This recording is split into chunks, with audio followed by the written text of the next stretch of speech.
Últimas noticias. Venezuela, 25 de febrero 2019, Guaidó no será un presidente en el exilio, dice un diputado opositor. Miguel Pizarro dice que a Guaidó lo amenazaron y lo iban a meter preso, pero va a volver a entrar.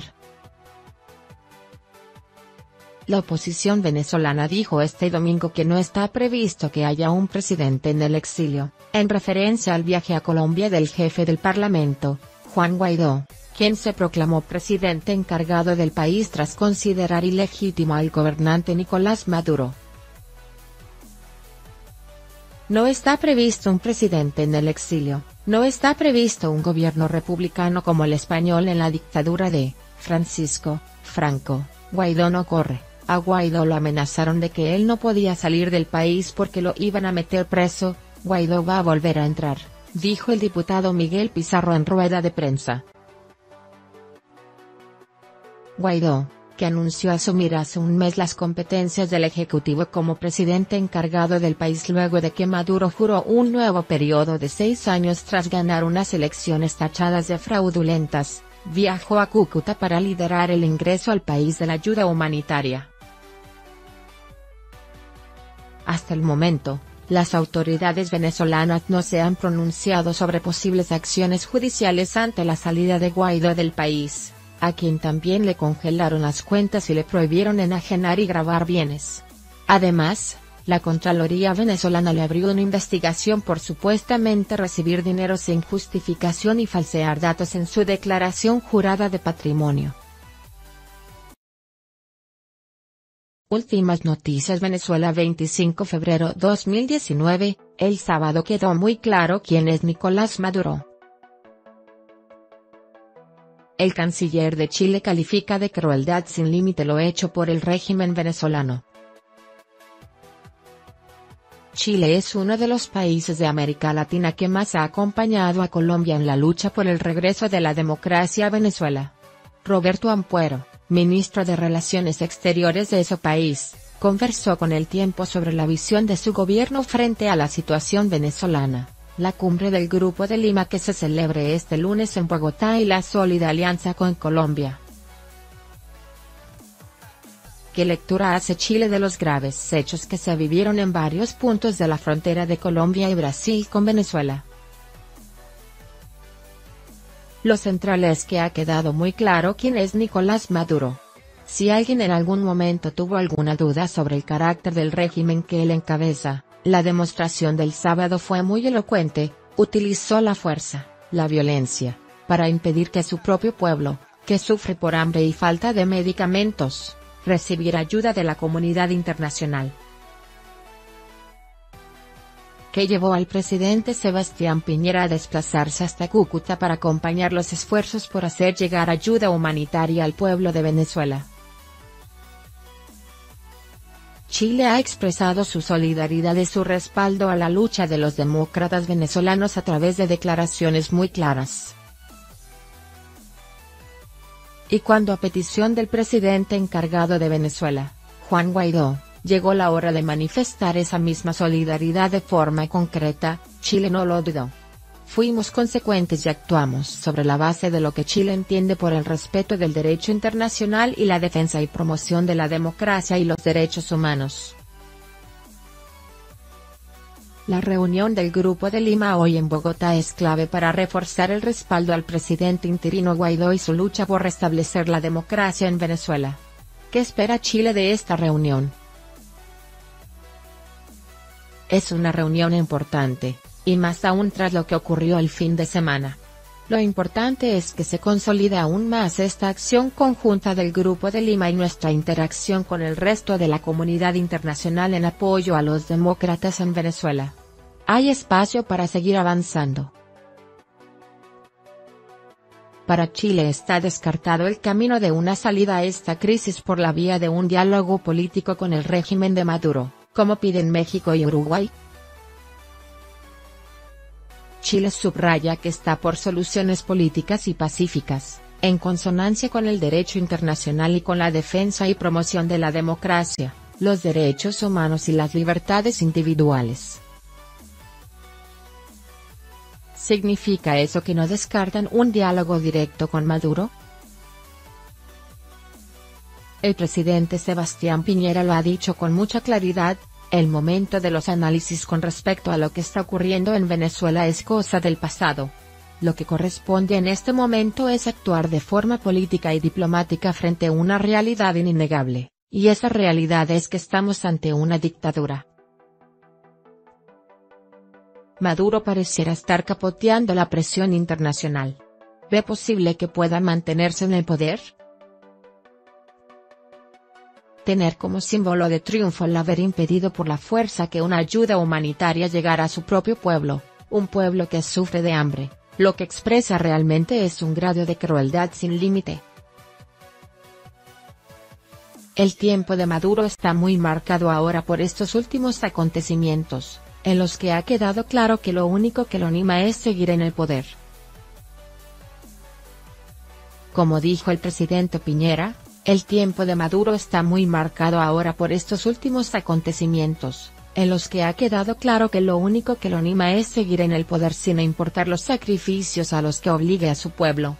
Y cuando hay que escoger entre democracia y dictadura, Chile tiene las cosas muy claras. Está previsto que en marzo, en Santiago, nazca Prosur. ¿Cuál es la idea de este nuevo escenario de cooperación regional que Chile viene impulsando? ¿Para qué va a servir? América del Sur es la única macrorregión del planeta que no tiene una instancia de coordinación para profundizar su integración. UNASUR quedó en el camino. Fue incapaz de ocuparse de los temas de integración que le urgen a la región. Y este es un tema capital, que no da la espera. Lo que se propone es algo muy concreto, y basado en la experiencia de nuestros propios errores del pasado y en procesos exitosos de otras regiones. Queremos una estructura administrativa muy liviana, que no burocratice sin secretario general, pero que se ocupe de los temas realmente importantes para la región como, por ejemplo, la integración en términos energéticos, de infraestructura, de salud. Temas todos de progreso. Este es el espíritu de lo que Chile está proponiendo. Para algunos críticos, Prosur va a hacer lo mismo que UNASUR, solo que esta vez con gobiernos de centro-derecha. ¿Qué responde a esta visión? Una de las grandes lecciones que sacamos de UNASUR es que fue ante todo una instancia de tipo ideológico, lo que terminó por liquidarla. Por eso, Prosur no va a ser un foro de discusión político-ideológica. De lo que hablamos es de integración, de cosas muy concretas. Una infraestructura no es de izquierda ni de derecha, es una condición necesaria para el desarrollo de nuestros pueblos. Y por eso a esta convocatoria están concurriendo países de muy distinto signo político, gobiernos que entienden que la integración es realmente prioritaria y que la discusión político-ideológica no nos lleva a ninguna parte. Y el único requisito para poder integrarse a este proceso es ser una democracia, que haya separación de poderes y que se garanticen los derechos humanos. Colombia y Chile han trabajado estrechamente en la creación de Prosur. ¿Cómo se dio esa unión de espíritus y fuerzas? Tenemos una gran sintonía entre los dos países y estamos impulsando esto con mucha decisión. Los dos presidentes se entienden muy bien, diría que tienen una sintonía muy fina. De hecho, se comunican directamente. Y los dos tienen claro cuánto nos hace falta por avanzar y lo mucho que podríamos lograr si lo hacemos. En el marco de la visita del presidente Duque a Chile en marzo a la idea de impulsar el Consejo Binacional de Grandes Empresarios. ¿Cuál es la apuesta estratégica? Queremos relanzar con mucha vitalidad este Consejo Empresarial. El hecho de que las inversiones de Chile en Colombia ya asciendan hoy a casi $20.000 millones, y que las de Colombia en Chile están alrededor de los $3.000 millones nos muestra que hay mucho espacio para avanzar. Hay oportunidades enormes en Chile para los inversionistas e innovadores colombianos, y viceversa. Esperamos que esta revitalización del Consejo Empresarial nos haga entrar en una nueva etapa de progreso para ambos países.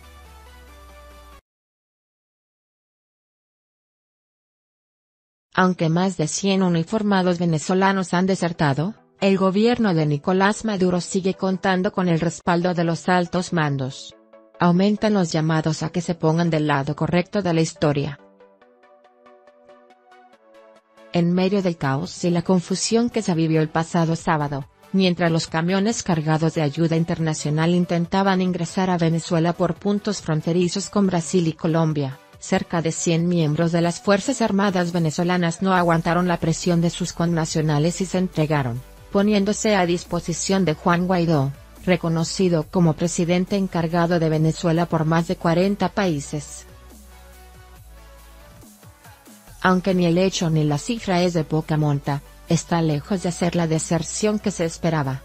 El punto más importante, y hasta ahora más esquivo para conseguir una transición en Venezuela, es lograr el quiebre del respaldo que el presidente, Nicolás Maduro, tiene dentro de la Fuerza Armada Nacional Bolivariana, FAM. Desde el pasado 23 de enero, cuando la oposición a Nicolás Maduro empezó el proceso de transición hacia unas elecciones libres, no han ahorrado llamados a los militares. Saben que más allá del cerco diplomático y la asfixia económica y política, el éxito de su plan pasa por quebrar el apoyo militar, músculo principal del actual gobierno de Miraflores. Estados Unidos también lo sabe y por eso ha sancionado a varios uniformados y envía mensajes para que se pongan del lado de Guaidó. Por eso la Asamblea Nacional Venezolana capitalizó como un triunfo los reportes de Migración Colombia que comenzaron a llegar desde el sábado anunciando la entrega de militares. Según la entidad colombiana, al final de la jornada, 96 militares entraron por norte de Santander y otros 8 por Arauca. Ayer en la mañana también se conoció la noticia de que 2 sargentos venezolanos llegaron a Brasil pidiendo asilo. Ayer, la vicepresidenta colombiana, Marta Lucía Ramírez, elevaba la cifra a 120. ¿Golpe al Maduro? Expertos dicen que no, que el centenar de uniformados de bajo rango que le dieron la espalda a Maduro no logran quebrar el verdadero poder. Lo que explica la decisión de Guaidó de cambiar el término traición a la patria. El sábado, antes de iniciar el plan para intentar pasar la ayuda humanitaria por la frontera, dijo: en mi condición de comandante en jefe de la Fuerza Armada Nacional, dadas las circunstancias excepcionales que vive la República, dejo sin efecto la calificación de traidores a la patria, para efectivos militares que crucen la frontera. Iván Duque, presidente colombiano, también reforzó la idea al señalar que el cerco internacional a Maduro ha permitido que un grupo muy importante de países del mundo ya reconozcan a Juan Guaidó y a la Asamblea Nacional. Lo que necesitamos ahora es que en el propio territorio venezolano los militares sigan dándole la lealtad al presidente legítimo, que se pongan del lado correcto de la historia. El mensaje es clave, pues entra en sintonía con el proyecto de ley de amnistía que propuso la Asamblea Nacional el pasado 27 de enero, carta con la que pretendía convencer a la cúpula militar de cambiar de bando. El documento, sin embargo, recibió críticas por ser poco preciso y tener puntos vagos que, en definitiva, no ofrecían garantías suficientes. Para Laura Lousa, directora de la organización Acceso a la Justicia, el documento es inconstitucional porque el artículo 29 de la Constitución dice que no se puede dar amnistía a delitos de lesa humanidad, crímenes de guerra, genocidio y graves violaciones de los derechos humanos. Lo que pasa es que allí se hace la excepción, pero solo en un caso, no de manera general. Te dice que nada más quien está siendo procesado por la justicia en este momento va a tener amnistía siempre que no haya cometido esos delitos, aseguró a este diario. La organización, si bien aplaude la intención de buscar este camino, también considera que el problema es que quien está siendo procesado ahora, salvo algunos casos, no cometió esos delitos, porque el régimen es impune. Además, es importante aclarar cuáles son los crímenes de los que habla y especificar cuáles son taxativamente las graves violaciones a los derechos humanos. ¿Cambio de bando? La apuesta de ahora es que la presión surta efecto y haga cambiar de parecer a la cúpula militar venezolana. Las últimas deserciones, sin embargo, pueden ser un síntoma de que el bloque que defiende a Maduro está cada vez más fisurado. Rocío San Miguel, experta venezolana en asuntos militares y directora de la ONG Control Ciudadano, aseguró a El Espectador que, desde que se publicó la ley de amnistía, el mensaje de Guaidó está calando dentro de las filas de las Fuerzas Armadas y es difícil que los militares puedan desagregar los alcances de esta ley.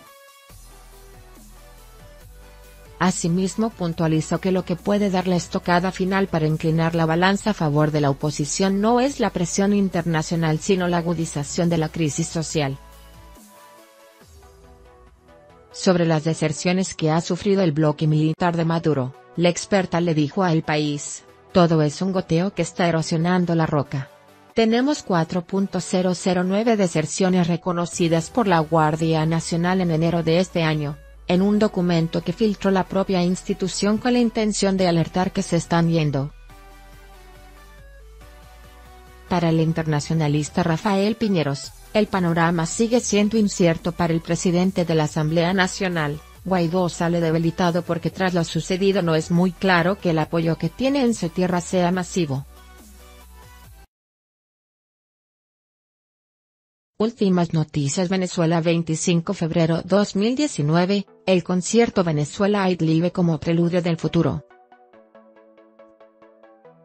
Mientras unos se presentan, otros se encuentran en la parte de atrás del puente.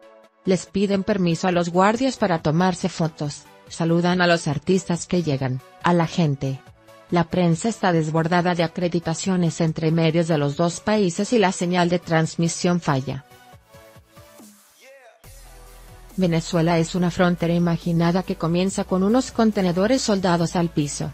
Un país aislado, que cierra su futuro con una muralla que ataron unos guardias al suelo. Esa puesta en escena es el backstage de un concierto multitudinario en el que 32 artistas internacionales mainstream cantan para un público binacional a la vez que presencian la barrera que no permite el ingreso de insumos que pueden salvar vidas y de la gente que quiere celebrar con un abrazo el reencuentro. Este concierto se celebra el día antes que Nicolás Maduro impedirá el paso de las 600 toneladas de ayuda humanitaria que necesita Venezuela para atender, al menos, a 40.000 personas durante un mes. La recolección de ayuda es una medida que comenzó a organizarse desde que Juan Guaidó, como presidente de la Asamblea Nacional de Venezuela, asumió las competencias como presidente encargado, el 23 de enero de 2019, de acuerdo con los artículos 233 y 333 de la Constitución de ese país. Ese es el argumento para proclamarse y que alrededor de 60 países lo reconozcan y asuman a Nicolás Maduro como ilegítimo. Con este panorama se presenta el concierto Venezuela Idlive, una iniciativa del empresario Richard Branson inspirado en los conciertos Live Aid de 1985 que protagonizó Queen en Londres a favor de Etiopía y Somalia, cuando una sequía importante produjo hambruna, y en el que se recaudaron más de $100 millones para ayudar. Guaidó asiste a pesar de su prohibición de salida de Venezuela, al lado de los presidentes Iván Duque, Colombia, Mario Benítez, Paraguay, y Sebastián Piñera, Chile. Hay un momento en el que casi rompen el protocolo y se suben a la tarima, que la disposición sobre el puente no permitió y Branson lo agradece. Los venezolanos están conectados al streaming del concierto no solo desde Cúcuta y Venezuela, sino desde cualquier uso horario. La crisis humanitaria ha provocado el destierro de al menos 3.4 millones de venezolanos que están en diferentes países, según cifras de la ONU. El cordón umbilical los une a su origen por una razón más fortuita que haber nacido ahí, comparten el deseo de cambiar la historia contemporánea hacia algo mejor.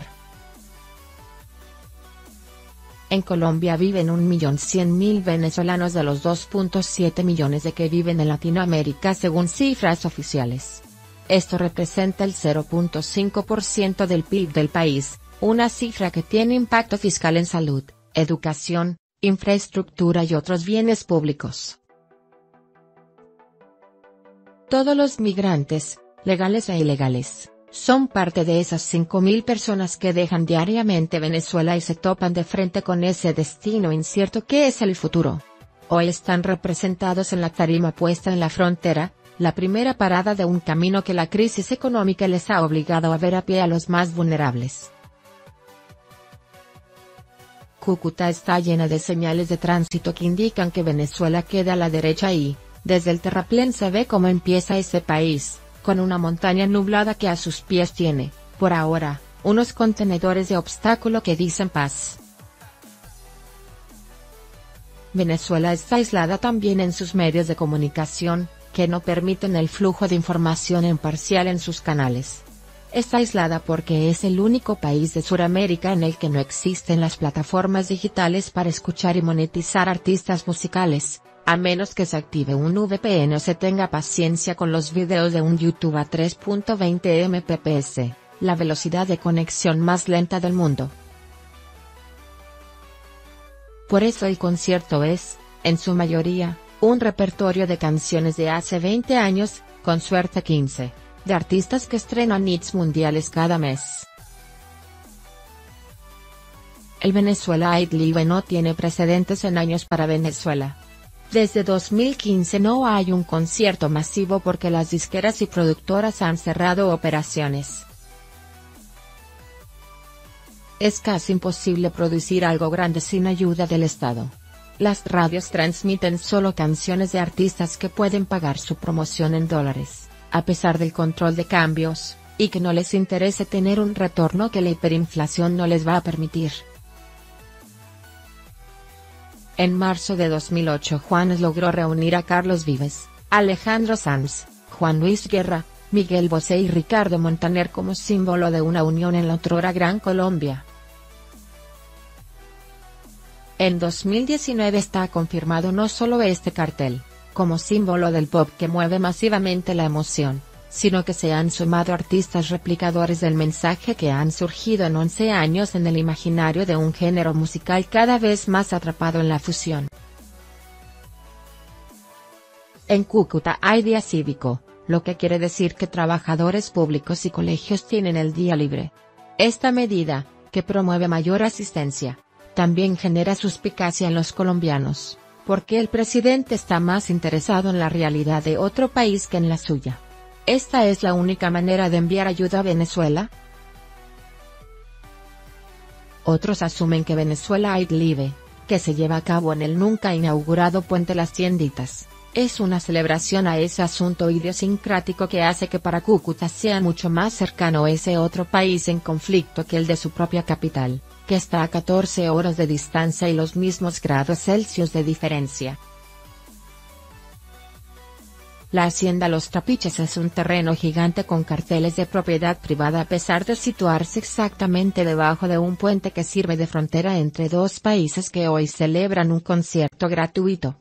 Está lleno de esa maleza que hace caer a cualquiera pero que hoy hace correr a miles de cucuteños que caminan entre 3 y 5 kilómetros antes de poder escuchar a los artistas latinos que el mainstream les ha impuesto por años. La puesta en escena es la de un programa entrañable de la televisión venezolana. Todos los televidentes y el público que se congrega a cuadras de distancia de la tarima, va dispuesto a abrir su sensibilidad. Camila Canaval, Nelson Bustamante, Erika de la Vega, Luis Chataín son algunos de los presentadores de la jornada.